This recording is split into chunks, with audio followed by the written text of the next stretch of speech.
चल हो जा शुरू।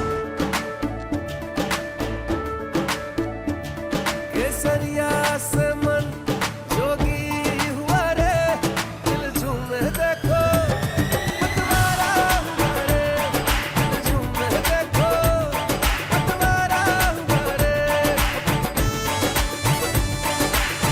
हर पल मनाओ केसरी त्योहार। विमल, बोलो जुबान केसरी।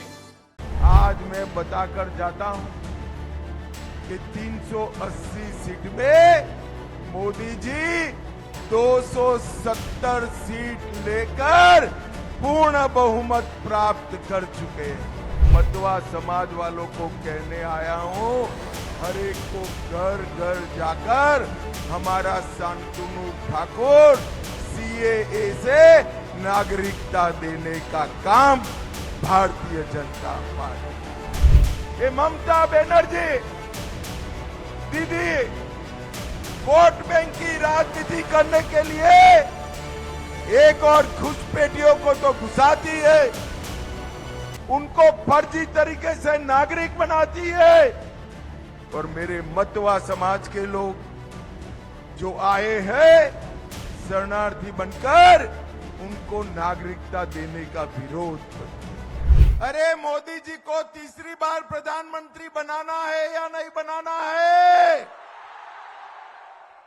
400 पार जाना है या नहीं जाना है?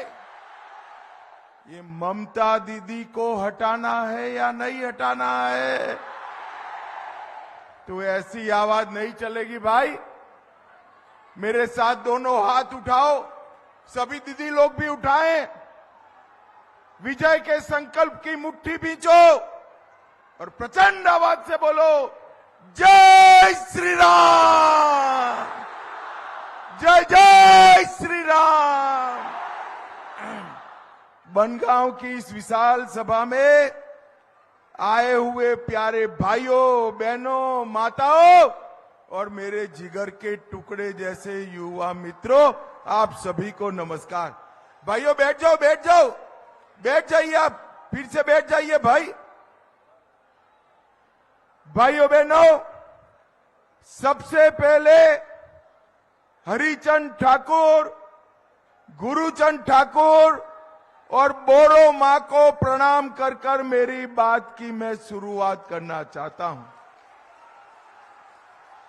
सात भाई काली मंदिर, गोपाल मंदिर, सती माता मंदिर, ये सभी देवस्थानों को प्रणाम कर कर मेरी बात की शुरुआत करना चाहता हूं। भाइयों बहनों, मुझे बनारस से आने में देर हो गई है। मैं आज बंगाल के लोगों को, वनगांव के लोगों को कहने आया हूं, 4 चरण पूरे हो गए हैं। 380 सीटों का चुनाव पूरा हो गया है। बंगाल में 80 सीटों का चुनाव पूरा हो, 18 सीटों का चुनाव पूरा हो गया है। आज मैं बताकर जाता हूं, ये 380 सीट में मोदी जी 270 सीट लेकर पूर्ण बहुमत प्राप्त कर चुके हैं। और आगे की लड़ाई 400 पार करने की है। बनगांव वालों बताओ, 400 पार कराओगे क्या? जोर से बोलो, कराओगे क्या? बंगाल में 30 से ज्यादा सीटें जिताओगे क्या?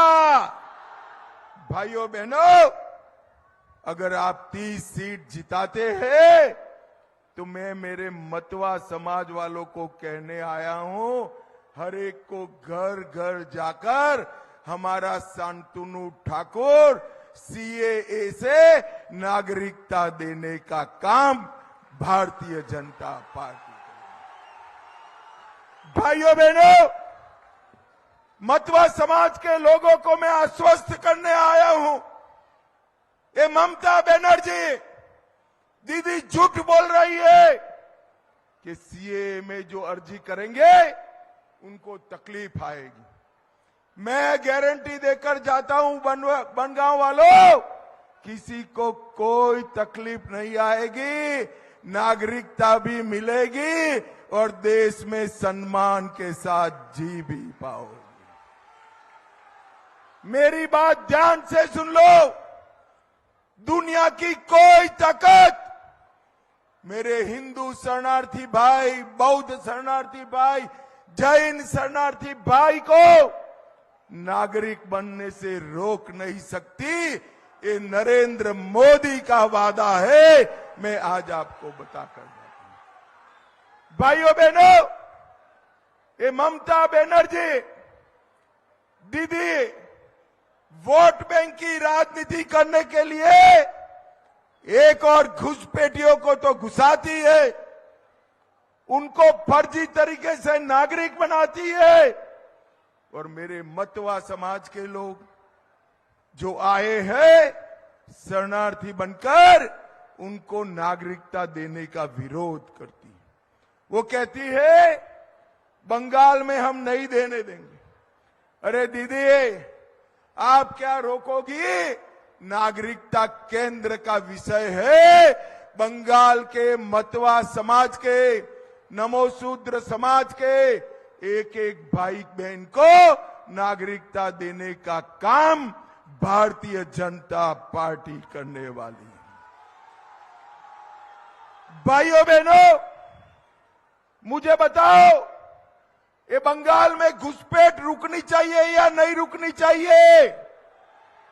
जोर से बोलो, रुकनी चाहिए या नहीं रुकनी चाहिए? ये ममता दीदी रुक सकती है क्या? रोक सकती है? ये घुसपैठियों को तो स्वागत करती है। मेरे मतवा समाज वाले भाइयों बहनों को, नमोशूद्र भाइयों बहनों को रोकने का काम करती है।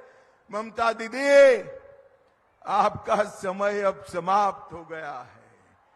30 सीटें आते ही आपका समय समाप्त हो जाएगा। यहां पर भी मोदी जी के नेतृत्व में भारतीय जनता पार्टी की सरकार बनने जा रही है। भारतीय जनता, भाइयों बहनों, ये भ्रम फैलाते हैं। आप कोई डरना मत। आप सभी आपका एप्लीकेशन अपलोड करो, और किसी को तकलीफ हो तो हमारे शांतनु ठाकुर के पास जाइए। वो आपका मदद कर नागरिकता देने में मदद करेंगे, लेने में मदद करेंगे। भाइयों बहनों, ये कांग्रेस पार्टी दलित विरोधी पार्टी, इतने साल सरकार चलाने के बाद कांग्रेस पार्टी 41,000 करोड़ का बजट दी थी 2013-14 में। आपने मोदी जी को प्रधानमंत्री बनाया। मोदी जी ने 10 ही साल में 41,000 करोड़ के बजट को 1,65,000 करोड़ का करने का काम नरेंद्र मोदी जी ने किया। हमने 14 अप्रैल को राष्ट्रीय समरसता दिवस घोषित किया। 26 नवंबर को संविधान दिवस घोषित किया, और बाबा साहब से जुड़े 5 स्थानों को हमने तीर्थ स्थान बनाने का काम किया।